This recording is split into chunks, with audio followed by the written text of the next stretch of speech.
Hi friends, എല്ലാവർക്കും enjoy life മീഡിയയുടെ പുതിയൊരു വീഡിയോയിലേക്ക് സ്വാഗതം. ഇന്ന് നമ്മൾ കൊല്ലം എഴുത്താണിക്കടയിലെ സ്പെഷ്യൽ മട്ടൻ കറി റെസിപ്പിയാണ് പരീക്ഷിക്കാൻ പോകുന്നത്. എല്ലാവരും തീർച്ചയായിട്ടും ചെയ്തു നോക്കണം കേട്ടോ. ഇതിൽ അപ്പുറം ഒരു മട്ടൻ കറിക്ക് ടേസ്റ്റ് ഉണ്ടോ എന്ന് എനിക്കറിയില്ല, അത്രയ്ക്ക് കിടിലൻ ടേസ്റ്റാണ്. വീഡിയോ സ്കിപ്പ് ചെയ്യാതെ എല്ലാവരും കാണണം. അപ്പോൾ നമുക്ക് വീഡിയോ കാണാം.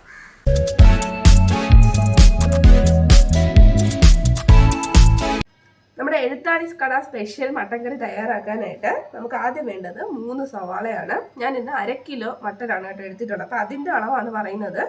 ഒരു 3 സവാള, പിന്നെ പച്ചമുളക് കുറച്ച് കൂടുതൽ വേണം. ഞാനൊരു 7-8 പച്ചമുളക് എടുത്തിട്ടുണ്ട്, നീളത്തിൽ കീറിയത്. പിന്നെ വേണ്ടത് ഇഞ്ചി ചതച്ചെടുത്തതും വെളുത്തുള്ളി ചതച്ചതുമാണ്. വെളുത്തുള്ളി ഞാൻ കുറച്ച് കൂടുതൽ എടുത്തിട്ടുണ്ട്. അപ്പോൾ ഇതാണ് നമ്മുടെ മെയിൻ ഇൻഗ്രീഡിയൻറ്റ്. ഒരുപാട് സാധനങ്ങളൊന്നും നമുക്കിതിന് ആവശ്യമില്ല.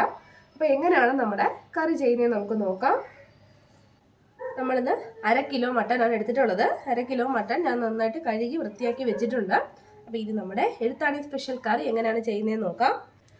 അപ്പോൾ നമ്മളിന്ന് കുക്കറിലാണ് കേട്ടോ കറി വെക്കാൻ പോകുന്നത്. അപ്പോൾ ഞാനൊരു കുക്കർ എടുത്തിട്ട് അതിലേക്ക് കുറച്ച് എണ്ണ ഒഴിച്ചു കൊടുക്കാൻ പോവുകയാണ്.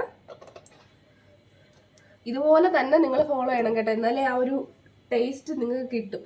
ഇതാണ് മട്ടൻ കറി. ഇതിൻ്റെ അപ്പുറം ഇനി ഒരു ടേസ്റ്റ് മട്ടൻ കറിക്ക് ഉണ്ടോയെന്ന് എനിക്ക് അറിഞ്ഞൂടാ. ഇത് പെർഫെക്റ്റ് മട്ടൻ കറി ആയിരിക്കും. അപ്പോൾ എണ്ണ നന്നായിട്ട് ചൂടായി കഴിഞ്ഞാൽ നമുക്ക് അരിഞ്ഞു വെച്ചിട്ടുള്ള സവാള ചേർത്ത് കൊടുക്കാം.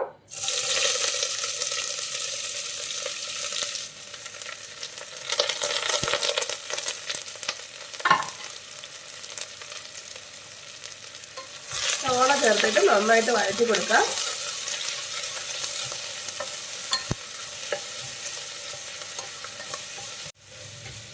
ഇനി നമുക്ക് അതിൻ്റെ കൂടെ നമ്മൾ എടുത്ത് വെച്ചിട്ടുള്ള പച്ചമുളക് ചേർത്ത് കൊടുക്കാം. എല്ലാം കൂടി നന്നായിട്ടൊന്ന് വഴറ്റിയെടുക്കാം.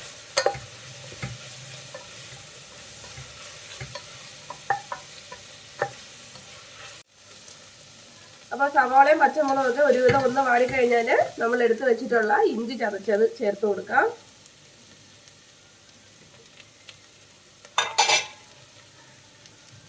അതിൻ്റെ കൂടെ തന്നെ വെളുത്തുള്ളി ചതച്ച് വെച്ചത് അതും കൂടി നമുക്ക് ചേർത്ത് കൊടുക്കാം.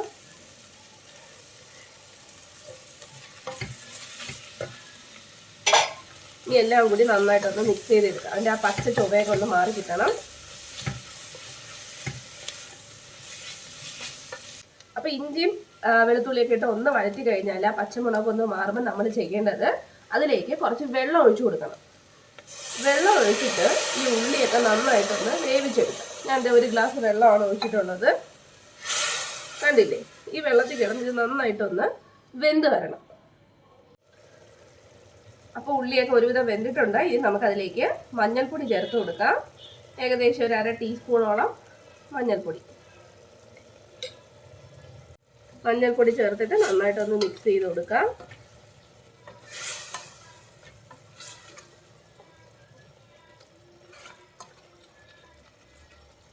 ഇനി ഇതിലോട്ട് നമ്മൾ കഴുകി വെച്ചിട്ടുള്ള മട്ടൻ ചേർത്ത് കൊടുക്കാം.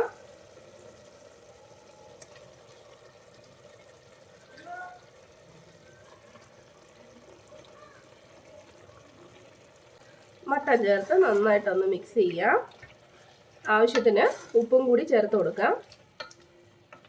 നമുക്ക് കുറച്ച് ഉപ്പിട്ട് കൊടുക്കാം. ആവശ്യത്തിനുള്ള ഉപ്പിട്ട് കൊടുക്കാം. നന്നായിട്ട് മിക്സ് ചെയ്യാം.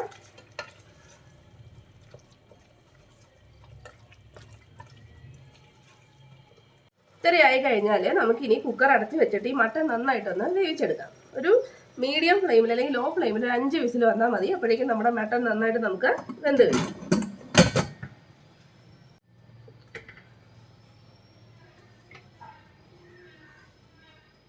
നമ്മൾ കുക്കർ അടച്ച് വെച്ചിട്ട് വിസിൽ വിട്ട് കൊടുത്തിട്ടുണ്ട്. ഒരു 5 വിസിൽ കേട്ടോ, മീഡിയം ഫ്ലെയിമിൽ 5 വിസിൽ വന്നാൽ മതി. കുക്കറിൽ ലോ ഫ്ലെയിമിൽ ഒരു 5 വിസിൽ വന്നിട്ടുണ്ട്. ഇത് തണുത്ത് നമുക്കൊന്ന് തുറക്കാം. നമ്മുടെ മട്ടനൊക്കെ നന്നായിട്ട് വെന്തിട്ടുണ്ട്. കണ്ടോ, നമ്മൾ വെള്ളം ഒട്ടും തന്നെ ഒഴിച്ചിട്ടുണ്ടായിരുന്നില്ല. നേരത്തെ ആദ്യം നമ്മൾ ഉള്ളി വേവാനായിട്ട് ഒഴിച്ചാൽ വെള്ളം അത്രേ ഉള്ളായിരുന്നു. പിന്നെ പ്രത്യേകിച്ച് വെള്ളമൊന്നും ഒഴിച്ചില്ല. പിന്നെ നമ്മുടെ മട്ടനിൽ നിന്ന് ഇറങ്ങുന്ന വെള്ളം കൂടിയാണ്. പിന്നെ പ്രത്യേകിച്ച് നമുക്ക് വെള്ളമൊന്നും ഒഴിക്കേണ്ട ആവശ്യമില്ല കേട്ടോ. ഇനി നമുക്ക് ഒന്നും കൂടി ഫ്ലെയിം ഒന്ന് ഓൺ ആക്കണം. അപ്പോൾ ഫ്ലെയിം ഓൺ ചെയ്ത് തിളച്ച് കഴിയുമ്പോൾ നമുക്കിനി ചേർക്കേണ്ടത് മല്ലിപ്പൊടിയാണ്. ഞാനൊരു 1 ടീസ്പൂണൊന്നും തികച്ചെടുത്തിട്ടില്ല. ഏകദേശം ഒരു 3/4 ടീസ്പൂൺ മല്ലിപ്പൊടി. നമുക്ക് 1/2 കിലോ മട്ടനല്ലേ ഉള്ളൂ, അത് മതിയാവും. ഇനി 1 ടീസ്പൂൺ മുളക് പൊടി. പച്ചമുളക് നമ്മൾ എരിവിന് ആവശ്യത്തിന് ഇട്ടിട്ടുണ്ട്, അതുകൊണ്ട് ഒരു ടീസ്പൂൺ മുളക് പൊടി ഇട്ടാൽ മതിയാവും. ഇത് നന്നായിട്ടൊന്ന് മിക്സ് ചെയ്ത് കൊടുക്കാം.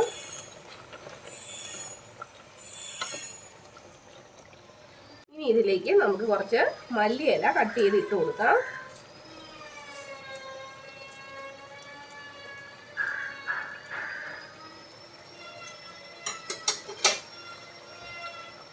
മല്ലിയില ഇട്ട് കൊടുത്തിട്ടുണ്ട്. നമ്മുടെ കുറുകിയ നല്ല മട്ടൻ്റെ ചാറൊക്കെ തയ്യാറായിട്ടുണ്ട്. ഇനി നമുക്ക് കുറച്ച് പരിപാടി കൂടി ബാക്കിയുണ്ട്. അതിനു മുമ്പ് ഇതൊന്ന് നമുക്കൊന്ന് വാങ്ങി വെക്കാം. നമുക്ക് ഇതൊന്നങ്ങോട്ട് മാറ്റി വെക്കാം. ഇനി ഒരു നോൺ സ്റ്റിക്ക് പാൻ എടുത്ത് അടുപ്പിലോട്ട് വെക്കുക. അപ്പോൾ പാൻ ചൂടായി കഴിഞ്ഞാൽ നമുക്ക് കുറച്ച് എണ്ണ ഒഴിച്ചു കൊടുക്കാം. ഇപ്പുറത്തൊരു വീട് പണി നടക്കുന്നുണ്ട് കേട്ടോ, അപ്പോൾ അതിൻ്റെ ശബ്ദമാണ് ഇടയ്ക്കിടയ്ക്ക് ഡിസ്റ്റർബൻസ് ഉണ്ടാകുന്നത്. അപ്പോൾ എണ്ണ നന്നായിട്ടൊന്ന് ചൂടാവട്ടെ. അപ്പോൾ എണ്ണ ചൂടായി കഴിഞ്ഞാൽ നമ്മൾ ആദ്യം ചെയ്യേണ്ടത് കുറച്ച് വെളുത്തുള്ളി എടുക്കാം.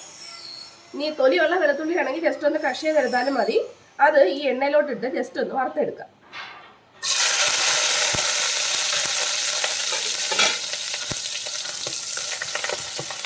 കളറൊക്കെ മാറി ഒന്ന് ചുവന്ന് വരട്ടെ. വെളുത്തുള്ളി മാത്രം ഇട്ടിട്ടുള്ളൂ കേട്ടോ, ഞാൻ വേറെ ഒന്നും ഇടുന്നില്ല.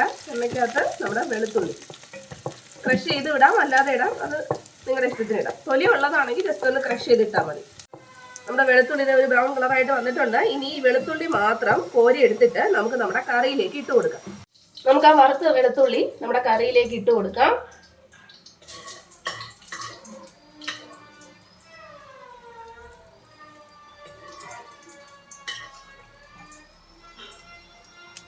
നമ്മൾ ചെയ്യേണ്ടത് ഏറ്റവും ലോ ഫ്ലെയിമിൽ വെച്ചിട്ട് ആ ചൂടായ എണ്ണയിലേക്ക് കുറച്ച് മുളക് പൊടി കൂടി ഇട്ട് കൊടുക്കുക.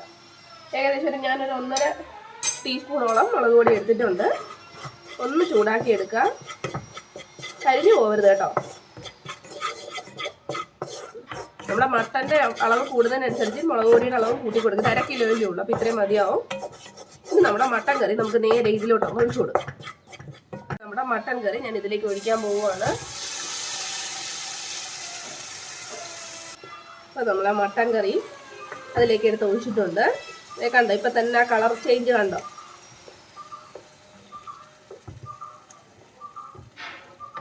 ഇനി നമുക്കിതിലേക്ക് കുറച്ച് ഗരം മസാലപ്പൊടി ചേർക്കാനുണ്ട്. നമുക്ക് അതും കൂടി ആഡ് ചെയ്ത് കൊടുക്കാം. ഇനി നമുക്കിതിലേക്ക് 1 ടീസ്പൂൺ ഗരം മസാലയുടെ പൊടിയാണ്, നമുക്കത് ചേർത്ത് കൊടുക്കാം. ഗരം മസാല പൊടി ചേർത്തിട്ട് നന്നായിട്ടൊന്ന് മിക്സ് ചെയ്യാം. ആ പൊടി ചേർക്കുമ്പോഴാണ് നമ്മുടെ ആ ഒരു മട്ടൻ കറിയുടെ സ്മെല്ല് നമുക്ക് കിട്ടുന്നത് കേട്ടോ. കിഡിലൻ സ്മെല്ലാണ്. അപ്പം നമ്മുടെ കിഡിലൻ്റെ എഴുത്താണിക്കടയിലെ അതേ ടേസ്റ്റിലുള്ള മട്ടൻ കറി തയ്യാറായിട്ടുണ്ട്. നമുക്ക് സിമ്പിളായിട്ട് വീട്ടിൽ ഉണ്ടാക്കാവുന്നേ ഉള്ളൂ. എല്ലാവരും ഒന്ന് ചെയ്ത് നോക്കുക. നമുക്ക് എന്തിൻ്റെ കൂടെ വേണമെങ്കിലും കഴിക്കാം കേട്ടോ. ചോറോ ചപ്പാത്തിയോ രാവിലെ ബ്രേക്ക്ഫാസ്റ്റിനോ അല്ലെങ്കിൽ ഉച്ചയ്ക്ക് ലഞ്ചിനോ എന്തിൻ്റെ കൂടെ വേണമെങ്കിലും കഴിക്കാം കേട്ടോ. കിഡിലൻ ടേസ്റ്റാണ്. നമുക്ക് ഫൈനലായിട്ട് കുറച്ച് എണ്ണ കൂടി ഇതിൻ്റെ മേലേക്ക് ഒന്ന് ഒഴിച്ചു കൊടുക്കാം. ജസ്റ്റ് ഒരു 1 ടീസ്പൂണോളം എണ്ണ കേട്ടോ. വെളിച്ചെണ്ണയാണ് ഏറ്റവും നല്ലത്. നിങ്ങൾ വെളിച്ചെണ്ണയിൽ ചെയ്താലേ ആ ഒരു ടേസ്റ്റ് കിട്ടും. കണ്ടോ, ഇത്രയേ ഉള്ളൂ നമ്മുടെ മട്ടൻ കറി. നമുക്ക് ആ കളറ് നോക്ക്. കിഡിലൻ ടേസ്റ്റുള്ളൊരു മട്ടൻ കറിയാണ്. ഇതിലപ്പുറം ടേസ്റ്റുള്ള മട്ടൻ കറിയൊന്നും ഞങ്ങൾ ജീവിതത്തിൽ കഴിച്ചിട്ടില്ല. അപ്പോൾ വീഡിയോ എല്ലാവർക്കും ഇഷ്ടപ്പെട്ടെന്ന് വിശ്വസിക്കുന്നു. സപ്പോർട്ട് ചെയ്യാൻ മറക്കരുത്.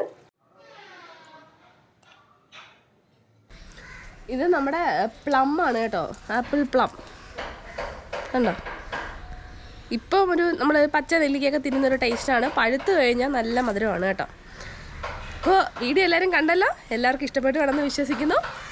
പുതിയൊരു വീഡിയോമേ നമുക്ക് വീണ്ടും കാണാം. അതുവരെ ബൈ ബൈ.